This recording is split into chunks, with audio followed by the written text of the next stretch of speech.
Okay. Hello, everyone. Welcome to Closing the Gender Financing Gap Investment webinar. My name is Daniela Charles. I'm a program manager at SeedStars. This webinar is part of the roadshow for the Enhancing Women Entrepreneurship in Africa program that we've been running for the past few months. And we have a cohort of 200 strong women who have been in the program and have done their pitching, and this is the final part of the roadshow. Can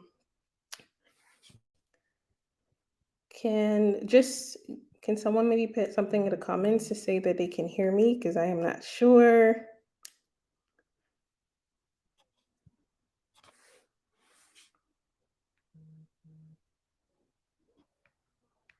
Okay. So the Enhancing Women Entrepreneurship in Africa program was done in collaboration with AFAWA and Growth Africa. Before we get into the main part of the program, I'll just do a little introduction into what SeedStars does. As shown on the screen, we focus on impacting lives in emerging markets through technology and entrepreneurship. And we do this through two main activities to achieve our mission. We work in partnership with corporates, partners, development agencies, basically an education sector. And we do this to develop entrepreneurship ecosystems and also create jobs and fuel income growth. And the second part we do is the SeedStars Capital, where we invest in high growth technology companies in impactful sectors in emerging markets and support them with capital, knowledge, and introductions. So without further ado, I will let Ntshabo take us through the rest of the program. Thank you very much, guys. Hi, good day, good afternoon to everyone that's joining us today. It's an absolute pleasure to be here. My name is Ntshabo Lehong, and I'll be moderating today's panel on this amazing topic about gender financing gap, especially for women on the African continent. I am an entrepreneur and business owner myself, so this topic is very close to my heart. And I am honored to be introducing today Laurie and Khetsiwe, who will be part of our panel, sharing their insights on this topic. I'd allow the ladies to please introduce themselves. I will start with Khetsiwe, please, and then Laurie, you can kindly introduce yourself shortly afterwards. Hi, everybody. My name is Khetsiwe, and I am also a lady entrepreneur running a gender advisory business. It's a global business, although it is African. And finance is one area we focus on, and an area that I have experienced from a woman seeking finance, an African woman seeking finance perspective. So I hope to really exchange practical insights and tips with everyone. Thank you so much. And over to you, Laurie. Great. Thank you so much to SeedStars and the rest of the team for an opportunity to share some information and have a discussion on this panel. My name is Laurie Fuller. I consider myself a ecosystem supporter wearing multiple hats. First, I'm a certified executive coach and advisor, and I'm also active as a venture investor, both as an individual LP in funds and also as a venture partner with a global early stage fund called Raiven Capital, where I focus on the African continent. Thank you so much. Thank you so much for the introductions, ladies. Definitely a great panel to have in front of me today. Very interestingly, before we jump straight into the questions, I read an interesting statistic around financing, and the statistic basically said that women startups generate 78% to the dollar for the investment that they get, compared to 31% of male startups. And I felt like, wow, that's every reason to give women money. So with that, taken into consideration, I'd like to jump straight into the first question for my panel. And please, to everyone who's watching, feel free to post questions in the comment section. We'd love to hear from you.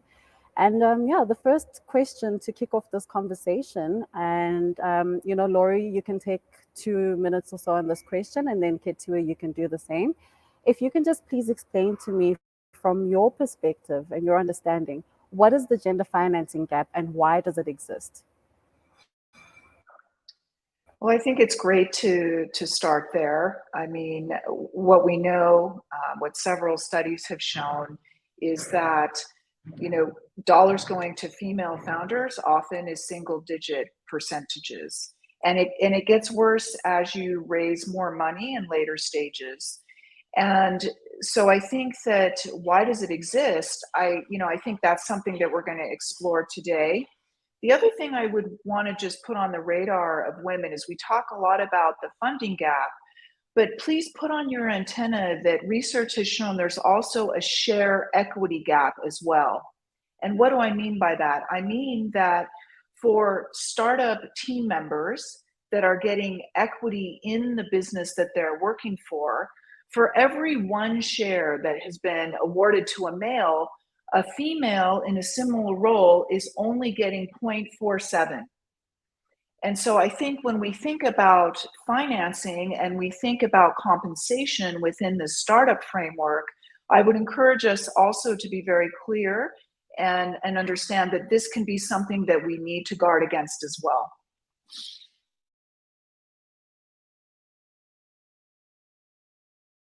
Sorry, it takes a while to find the unmute button. Thank you very much, Laurie. Agree totally with what you have outlined. In terms of the size of this gap, which for me is an opportunity as a business person. This is an underserved market waiting to be served and pay for services. The African Development Bank actually estimates the Africa gender financing gap at a huge 42 billion. And if we look at the cost that we are sacrificing as a continent by not ensuring that women have equal access and opportunity, McKinsey estimates that as at 316 billion by 2025. So the gap for me represents a huge market opportunity that we are not going after. And some of the issues, include norms and stereotypes, where women are not seen to be a serious market. They are associated with smaller things and small finance and being able to manage with a little bit of money. Those are like things that we normally don't talk about, but actually, no matter how many times we change our rules, create an enabling environment, if we're not prepared to change the gender-based stereotypes, it's going to hold us back, even in defiance of logic, because as you said, more and more evidence is showing that there is actually gain, not only for women, but for families, communities, and countries, if you ensure that women are equal partakers of the economy and can access resources, financial and otherwise. So back to you. Thank you so much, Khetsiwe and Laurie. And I think you've absolutely set the tone for today's discussion. Many factors to be taken into consideration. So, I could go on and on about this all day. So I'm going to go ahead with the next question. And Laurie, this one is for you. And I think, you can take a bit of your time on this one. But just in your opinion, how can financial institutions and investors play more of an active role in promoting gender equality in access to capital and funding opportunities? I'll just hand that over to you. Sure, thank you. I think there's a real opportunity here. And I have a few things that I always recommend investors do to think about how to make sure they're incorporating diversity into their pipeline. And similarly, the things I talk about are things that I very much encourage female entrepreneurs and founders to ask investors. right? Investors are doing due diligence perhaps on you and your startup. Please do the same thing on them, right?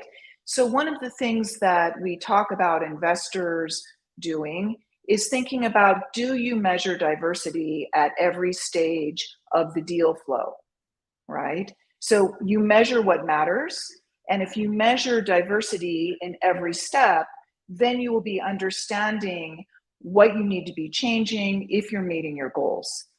And specifically, there's a lot of conversation with investors and people in this ecosystem around, should I have a quota, right? Should I say that I should have X% of my portfolio that I've invested in consisting of female entrepreneurs?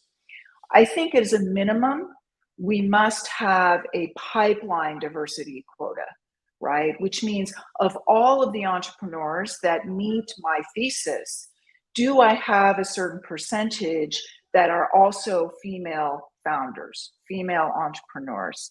Because if I have a quota at the early stage pipeline, that forces me as an investor to think thoughtfully about how I can diversify my pipeline.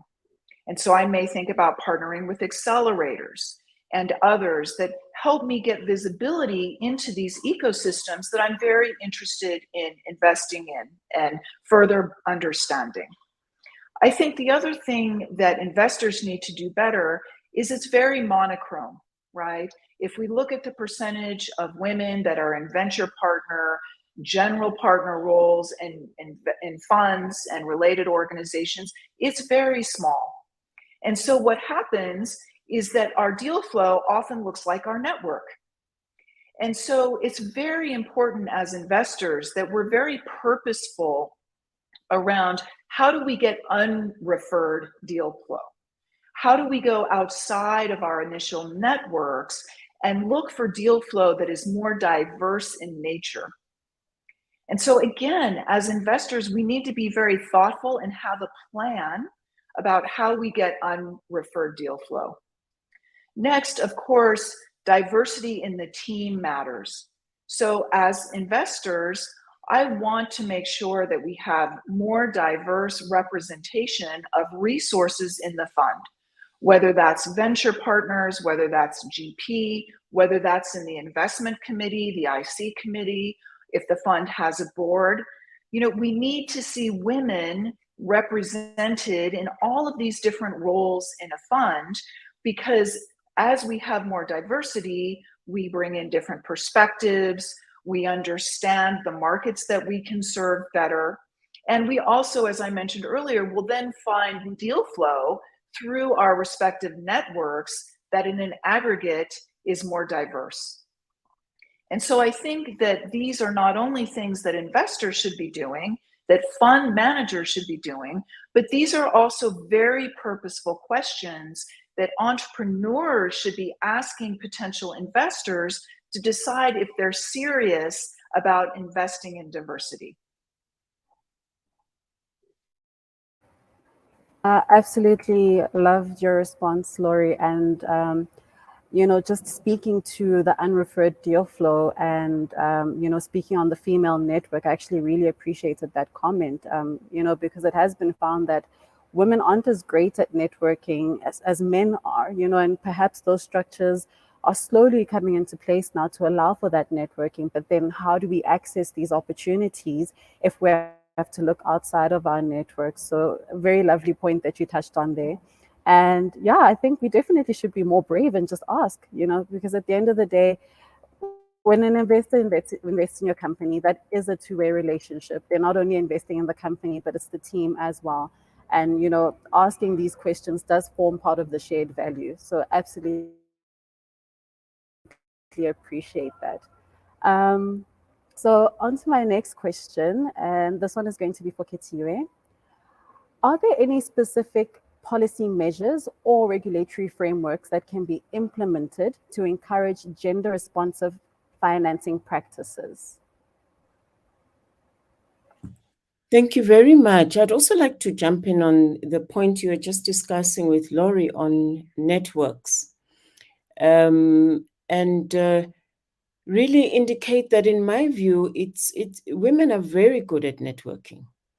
It's really around what women are socialized to network on. So, for instance, if there is a funeral or a wedding to organize, women will be leveraging their network around that, or a school event, and deliver it faultlessly, often with very little actual money.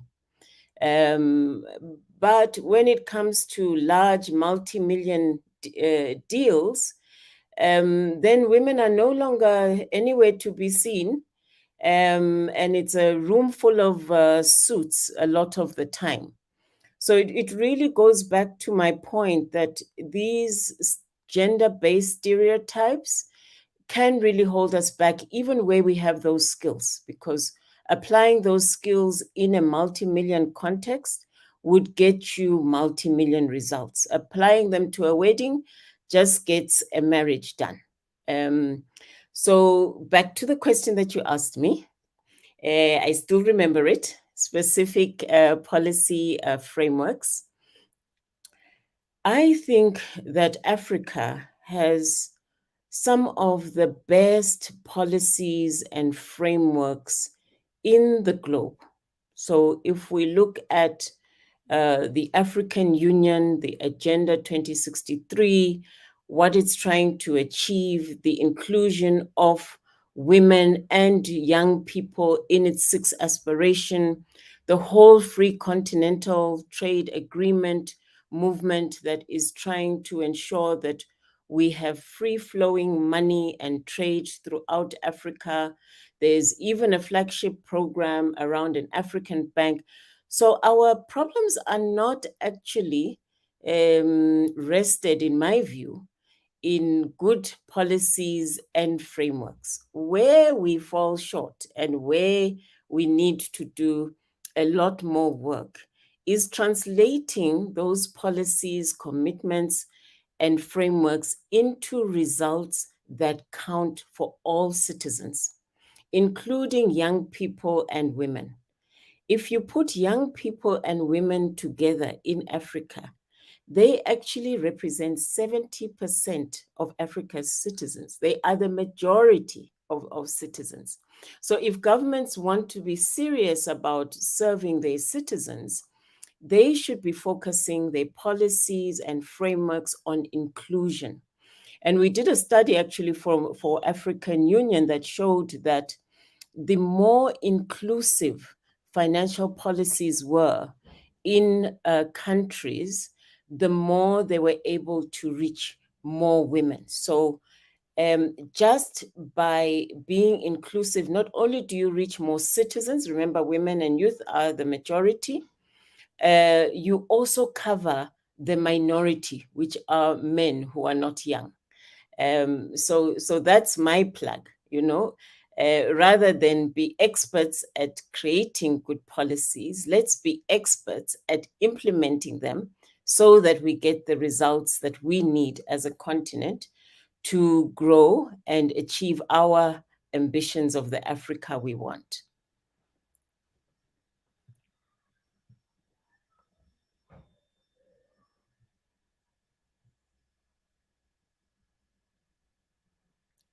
I seem to have lost sound.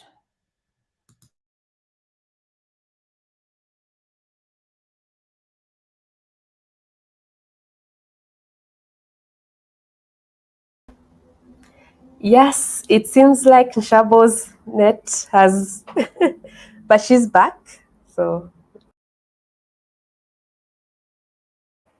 I do apologize for that. And just as Khetsiwe was getting to the great parts of her response, Africa. And you know what, Khetsiwe, thank you so much for the response. I don't know if you had actually finished up on responding to the question. I can hand over back to you. I had finished responding to the question, but would just like to appreciate Kenza Kali, who is very engaging on chat. So I see you, and I'd love to see more engagement in the chat. I'm keeping a watch on it.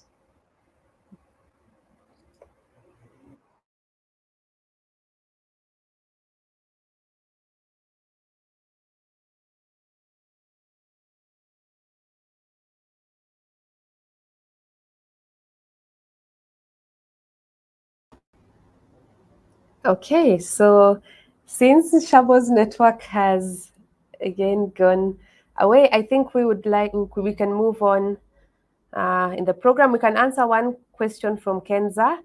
She's asking about in terms of funding. Let me just project it. Laurie, if you'd like to take a shot at this.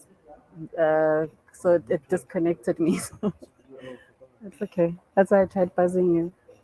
No problem. It's going well. Yes, please. So the question here is around funding. I just switched it off, but it's back on. Sorry, there's some noise here. Can everyone hear me? Yes. Okay, great. So in terms of funding, we don't trust women, but in terms of executive tasks, it's becoming more and more obvious that employers trust more women. I guess what I would like to just have a comment, perhaps, if you'll allow me, on the first part. I'm not sure that we don't trust women. I think we don't understand, or we allow conscious or subconscious bias to get in the way. So if I may, I just want to maybe give a couple of examples around my recommendations, particularly when we are pitching to investors for funding. It is true, research has shown that women are viewed differently by venture funds than men, right? So for example, if an investor looks at a deck from a female entrepreneur, they will spend 50% more time on the traction page, right? And 20% less time on the deck overall. Now, this is very unfortunate. These are what the statistics show as I've read about them. And the point is that women, they focus on women entrepreneurs and they look at the performance to date. But men, when they focus on men founders or entrepreneurs, they focus on the potential, right? And so I think it's not about trust per se. This is just my own opinion. Everyone has their own experiences. So those are true. In my experience, it's more around understanding as an investor and what we are focused on, right? And so I think that it's really important that we understand going into these conversations that whether it's conscious or not, an investor may be focused on performance, but hey, as an entrepreneur, it's about the potential of my business. And later on, we can talk a little bit about how do we answer the question, but then shift the conversation to the topic that is most relevant and important for not only my business, but for the investor to know and understand. My other panelists may have some other ideas around the question as well, which I invite.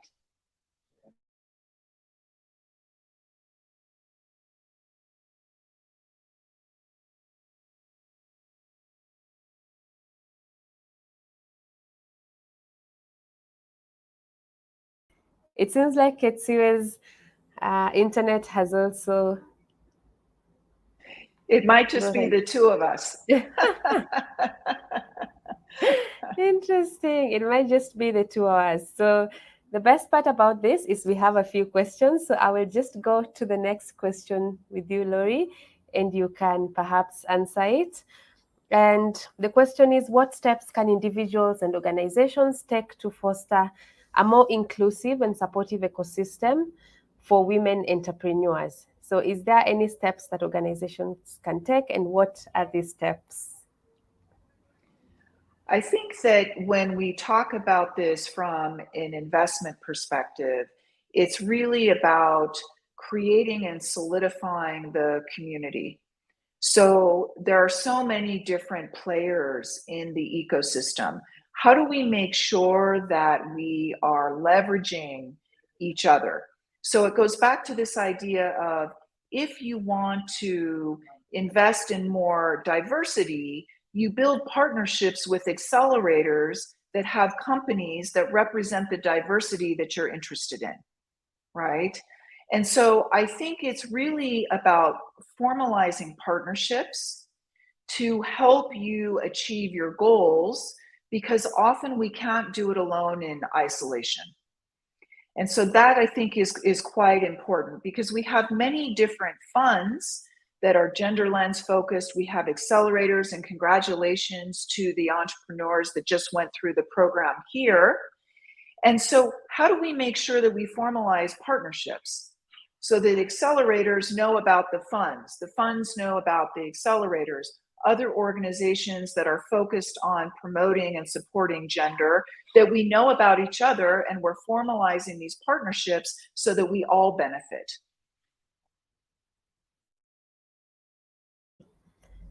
Thanks a lot, Laurie. I don't know if Ntshabo and Khetsiwe are back. If you're back, this is the time to start. But in the meantime, we can pass through some comments that our viewers are posting. Jonathan is, Khetsiwe, you're back. That is nice. There's a comment from Jonathan. Oh, he's an entrepreneur. His company is at idea stage called AgriFinance. There's another comment from another LinkedIn user. Connecting women to sustainable financing options and creative finance is very essential, especially for women. I believe impact investors have to be more engaged and active in investing in more women. Do you have any thoughts or comments on this, Khetsiwe? Yes, my first thought is to agree with the comment. But in terms of how we enable that, I think we need to move more away from poor women. They need funding. They can't access funding. You know, although that is very true from a statistical point of view, like Laurie, I just believe that, you know, rather than be miserable about it, let's get business focused on it.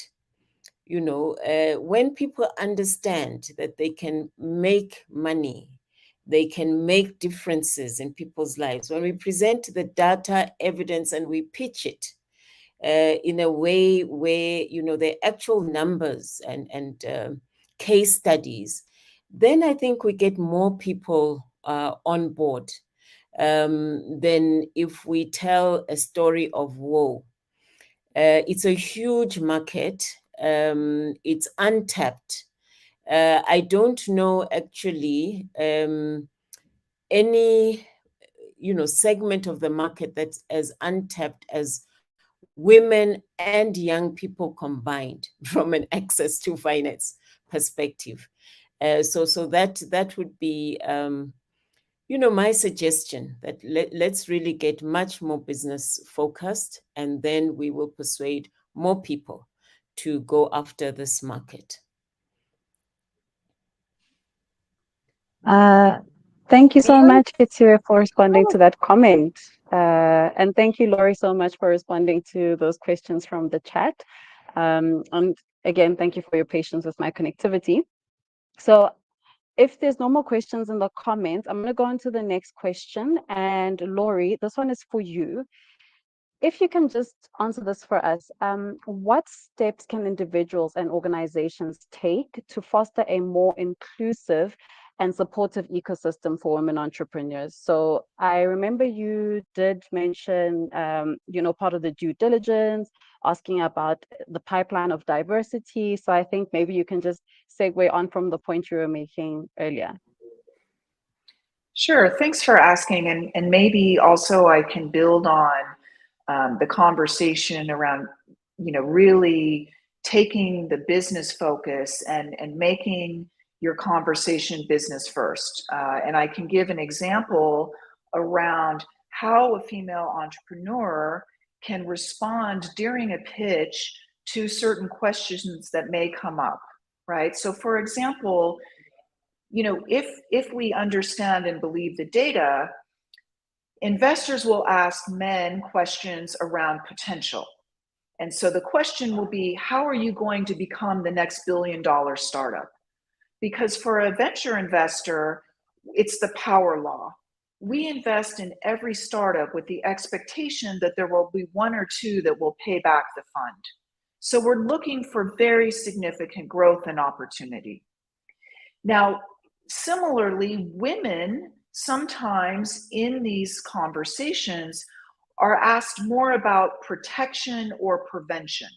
Okay, so a question like that could be, how will you protect your market share that you have? So my recommendation is just to be aware of some of these biases that may come into the conversation.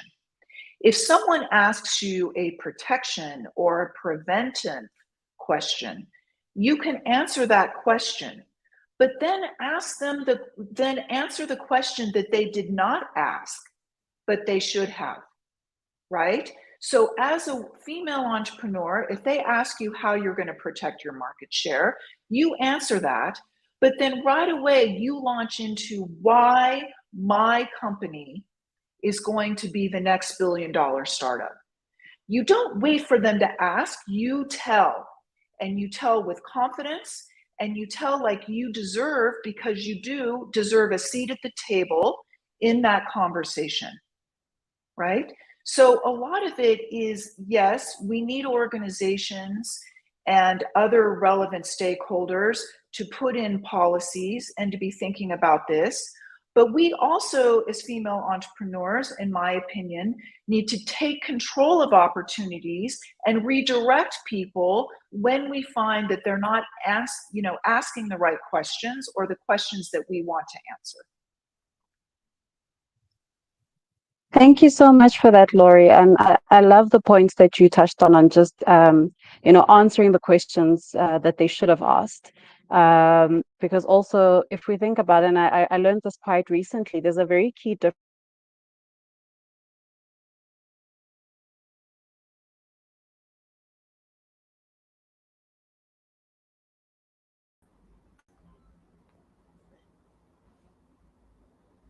Ntshabo will be back to finish that thought. And thanks a lot, Laurie, for your comments on that. And if Ntshabo, you're back, just say hi. In the meantime, we have a few comments from our viewers. One other is, we must help women to go beyond the constraints of limited resources. And also that in Africa, priorities helping the young people and women pursue businesses at the bottom of the pyramid, which is a huge client base. I think, Khetsiwe, you mentioned something about this, that there is a huge gap in targeting women and youth. So perhaps you could comment on this. Great. I can't actually, on this platform, which is new to me, and I really like it, find where one can react, because I really loved Laurie's encouragement that you answer questions that should have been asked in order to position yourself for more investment and access to finance. I think in our context, because I'm born bred African, particularly women, you're socialized to speak when spoken to answer the questions you are asked. It really goes against the grain to now put yourself out there. But it is worthwhile to teach yourself that skill, just like you've taught yourself other skills. Because investment may not understand your socialization. It understands profit, investors. So like that one. In terms of helping women go beyond constraints and limited resources, whilst I agree with the sentiment behind that suggestion, I also think that women are amongst the most resilient people on earth. When you think of the process even of giving birth, I often tell people that, if we had turns in terms of men and women giving birth, or men were tasked with that task, we would have all become extinct. No one would want to go through that pain and trouble. So actually, there's a lot that women can help us as bankers, as marketers, overcome in terms of how we reach them as a market, if only we would ask them, if only we wouldn't overlook them. So I believe that it is the power of women that we should focus on versus trying to empower women, because there's a lot that women can offer us.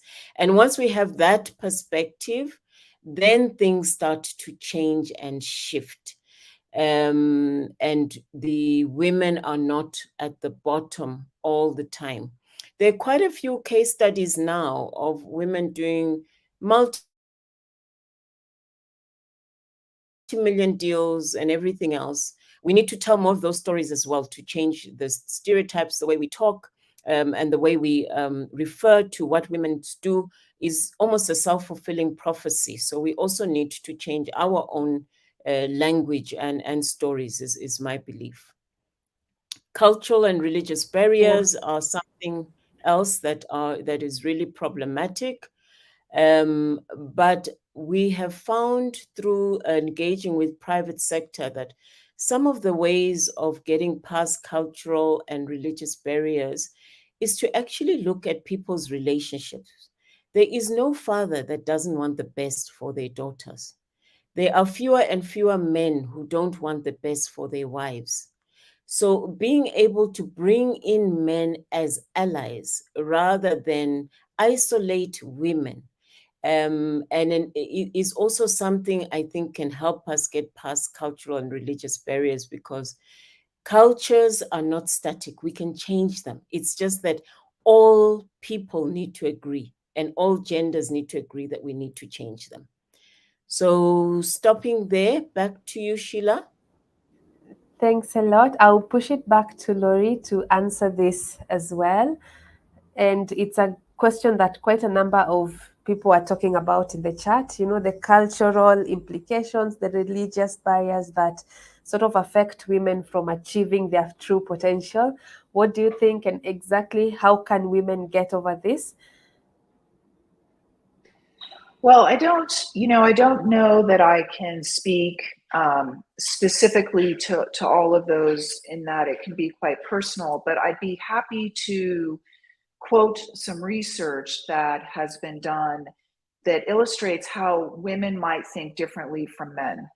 So there was some research done where they were looking at candidates that would apply for a job.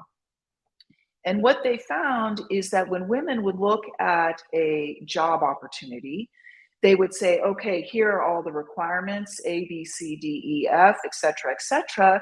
And they would say, if I do not meet 90% plus of those requirements, I am not going to apply. Okay?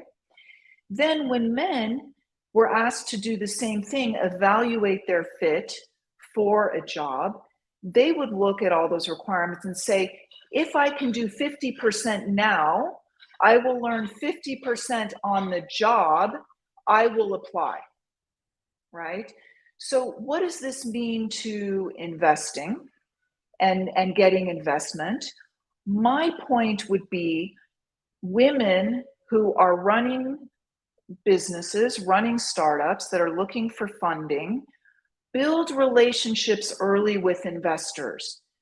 Don't wait until everything is perfect and then say, oh, let me go start talking to investors, right? Just like you don't need to tick off every single job requirement to apply for the job. We expect as investors that the product is still being developed, that the business model is still being developed. It's not perfect. Don't wait until it's perfect in order to get out there and start building relationships and having conversations. It's very true. There is no need to wait until it's perfect in order to go out there and start building those relationships. So there's a second question from Jonathan.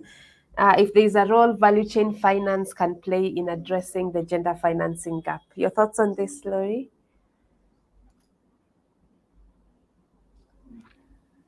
So if you mean value chain financing, for example, around working capital, I'm not sure exactly what you mean around value chain financing, but I think the point is we need to be able to give opportunities and options to women, right? As far as the type of financing that's a good fit for them, right?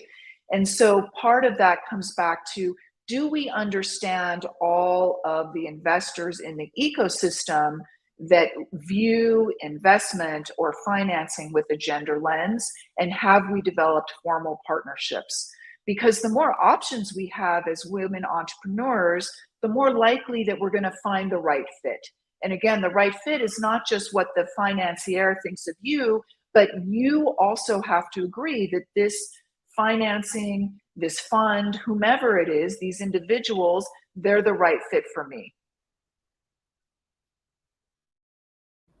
Thank you very much. Ntshabo, I don't know if you're back.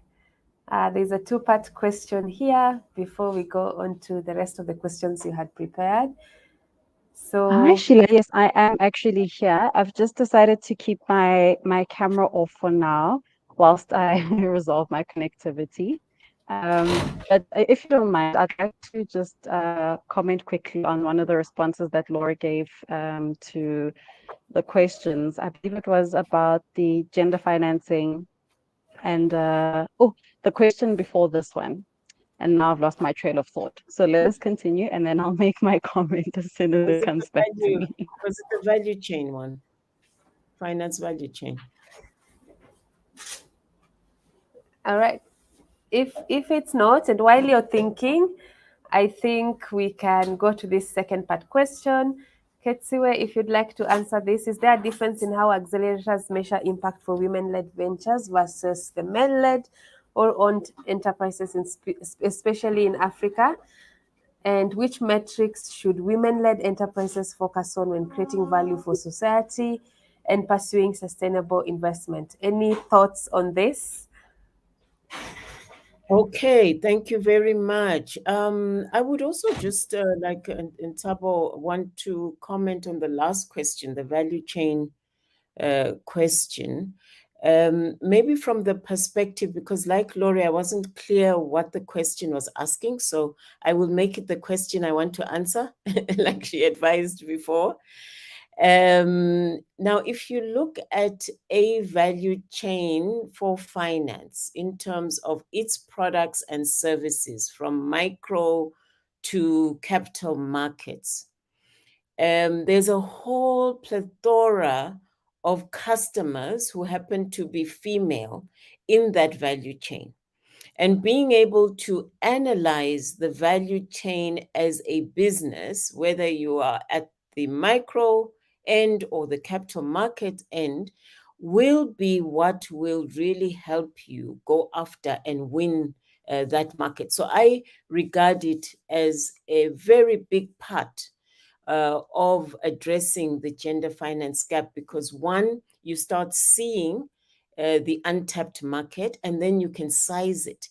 And then you can go after it in terms of what are the actual products and services, the price points, the location that I need to focus on if I'm going to make money out of this segment. So, Jonathan, I don't know where you are headed with your question, but I love it from a winning women's market point of view. Then going to the two-part questions about the gender differences. You know, hunger is hunger. Whether you're a man or a woman, you want to solve the problem of hunger in your household.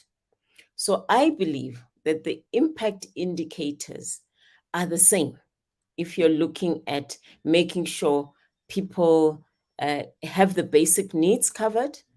They can think about intergenerational wealth, etc. When you try and ensure that you're getting results from both men and women, that's where the gender analysis comes in for me. In terms of income, what are the barriers to increasing income from a male and woman's perspective, from a rural and urban perspective, from a literacy and illiterate perspective. So for me, looking at gender and impact is not just about the sex of the person, the biological sex. It's about the aspects of discrimination and marginalization that impede access, control, so that we can get the better outcomes, whether it be profit, prosperity, peace, etc. So for me, it's really important that the differences be important differences for the results that we want to achieve versus artificial differences where we actually are wanting the same thing. Let's try and make things more about us as human beings than about men versus women would be my encouragement when we look at impact and points of difference.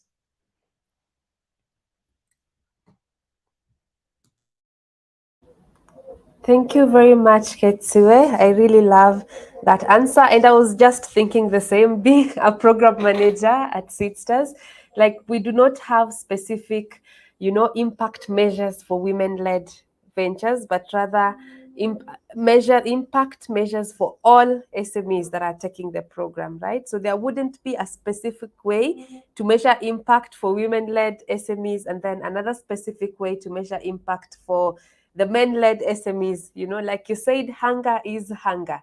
Access to education is the same, so really appreciate that answer. Laurie, would you like to answer the second part of the questions in terms of statistics, if you have them at the top of your head? I think Ntshabo mentioned some at the start of the session.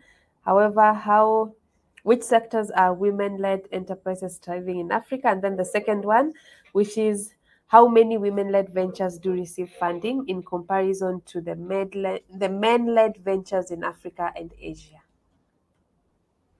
Well, I think, what I would say is women-led ventures, it's single digits, right? If we've got 100%, we have $100, it's single-digit percentages that go to fully women founded and run businesses. If it's mixed, co-founders, it can be, a bit more, and so I think that it's not good. But, I think part of what we're trying to talk about, my esteemed panelist and myself is, looking to the future, despite the numbers and despite the challenges that we all recognize, how do we continue to walk down the hard road and do it not only for ourselves, but do it for the women that are behind us, for our daughters, for our friends, for our children's children, right? And so what I would say just in general, if I may, is that practicing these approaches, perhaps, it's like building a muscle. We just need to keep practicing, right? Every day, if you see an opportunity where you can answer the question that wasn't asked, and you're going to go and make that first engagement with the investor, even though the product's not perfect, the business model's not perfect, do it and keep doing it, because every time you do it, it gets easier, right? The muscle, you build the muscle. It's that repetition that gives us confidence and helps us understand how we can best approach people and have a productive conversation, not only for them, but for us.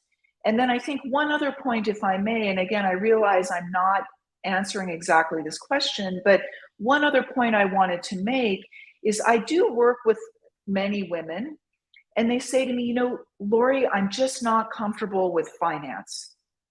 I've got great ideas around a product and service. I'm starting this company, and it's going to do well because I have product market fit. I've identified the opportunity and how I'm going to serve it, but I'm relying on my accountant or my finance person to help understand finance. I say, no. If you don't feel comfortable with finance, lean into it hard and educate yourself so that you feel confident.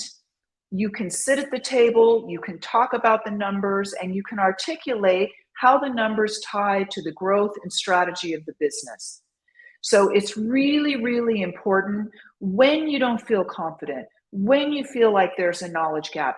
That happens to all of us. Lean in hard and learn and take up the challenge.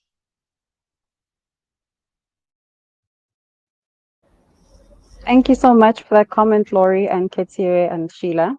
I feel like Sheila's done an amazing job on carrying this call. But just as a comment, I really do appreciate this emphasis on the perfection. And, those low statistics that you've mentioned, Laurie, is precisely why women focus on perfection, because there's just so much more room for people to question what you're doing. And it's not that you can't do the job, but there's a lot of unconscious bias that comes with being a female. And you're continuously fighting this. And one of the things I recently appreciated was actually pitching to a room of potential investors. And the first question I got was, so which part of your product doesn't work? And I was very confused and I was thinking, oh my gosh, I wasn't prepared for this question. But I answered honestly. And the feedback I received was, as investors, we understand that your product doesn't 100% work. There might be some parts that are manual, and you need to be okay with that. But you also need to be comfortable being honest about which aspects of your business, need a bit of work and need a bit of help.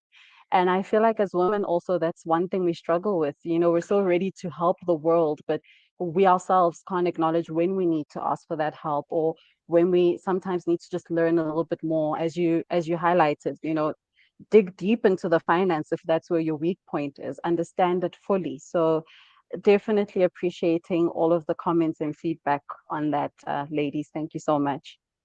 So there was one more question. Oh yes, please go ahead, Khetsiwe. Yes, I would love to jump in just to appreciate what you said and offer, a similar story, but the other way around. So I have attended pitching sessions where the audience was gender smart investors. So one of the things that you had to prove is, how are you being gender smart? And just like you say, you were confused. It was the first time I saw men confused, in terms of the question of, how did your idea even land up here? Because I really don't see or understand your gender credentials, So that builds empathy. That male team will be able to put themselves in the place of a woman next time, because they've experienced being at a disadvantage. And also, one has to always be prepared for the unexpected when you pitch. Like you were saying, being able to pivot quickly into something that you want them to hear is also another skill that Laurie mentioned, but I just want to mention that directly, that life is full of unexpected things. So a pitch will go that way too, to be sure. So being able to pivot is a skill on its own. And it's a big skill for being an entrepreneur. No business plan I have written or read goes as per plan. Thank you so much for sharing that, Khetsiwe. I really appreciate it. I definitely gained a lot of insights from this call today. I do see there is another question, but I believe, Sheila, this one is more directed at you. And the question is from Faith Karimi. I don't know if we can respond to that question by any chance.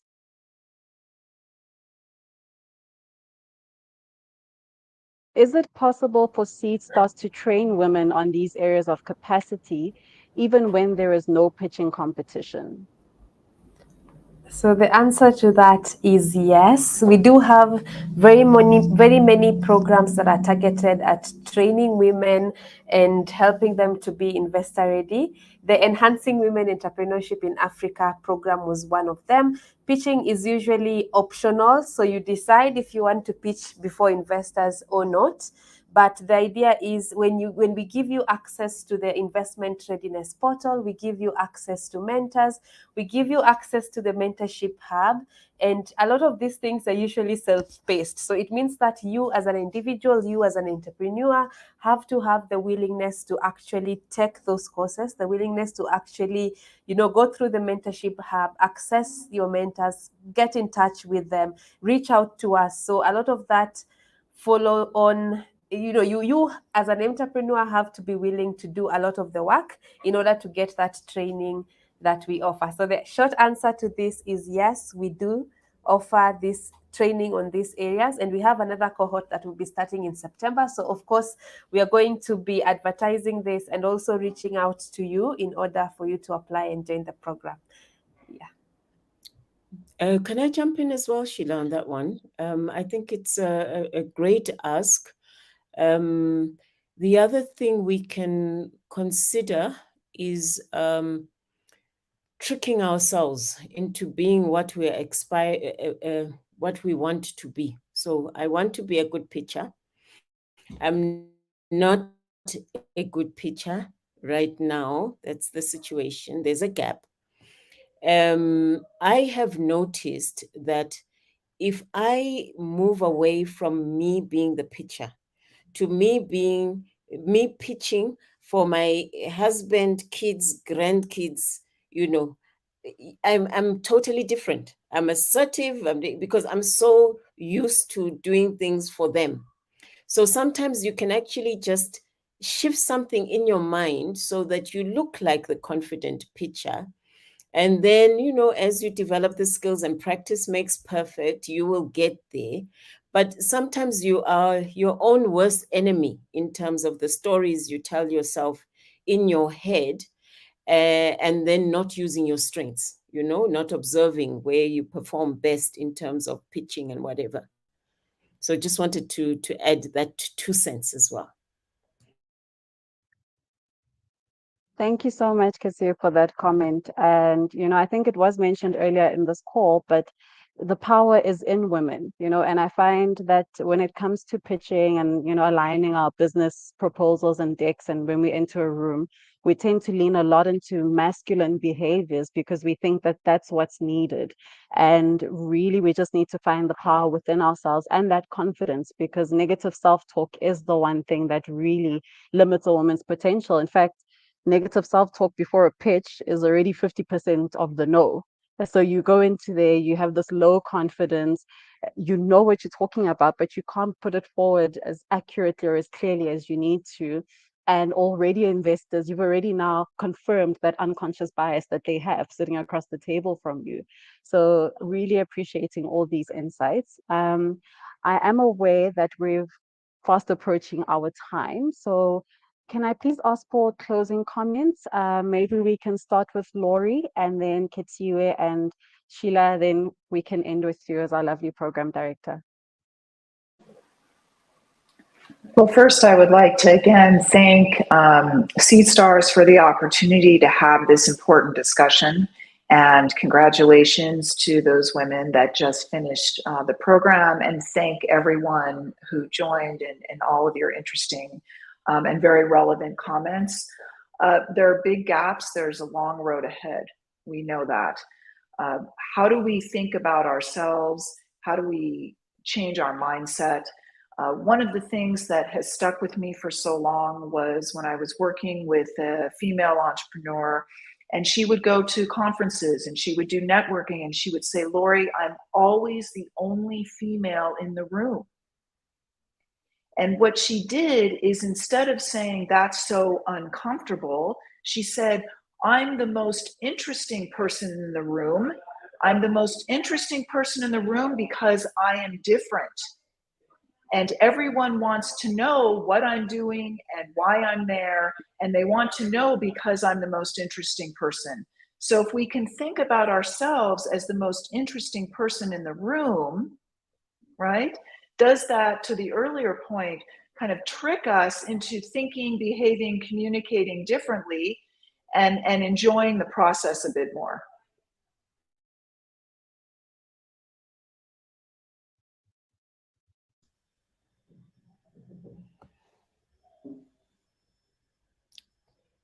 Do I jump in with the You parting shot? absolutely may, Khetsiwe. Thank you so much. Ditto everything that Laurie has said. It's been such a great pleasure to be part of this discussion. And thank you, participants online. I've really enjoyed your engagement. I think the way for us all to move forward on closing the finance gap and any other gaps in our lives, in our families, in our communities, is to be unlimited. The sky is not the limit. You're the one who can determine your limit. So let's be unlimited together, and all these gaps we will close. Oh, Thank you beautiful last very comments, Khetsiwe. Please go ahead, Sheila.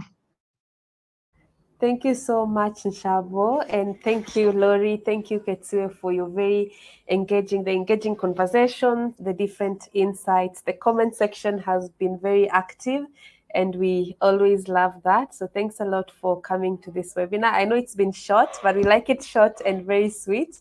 And to end, there's this comment from our LinkedIn user that women can lead a more equal, inclusive, socially and environmentally positive new economic revolution. We can't tackle climate change, biodiversity loss, or inequality without women at the table. So really echoing all these comments. And thanks a lot to all the women entrepreneurs that have been within our program. And yes, to all of you, bye and have a lovely afternoon or rest of the day.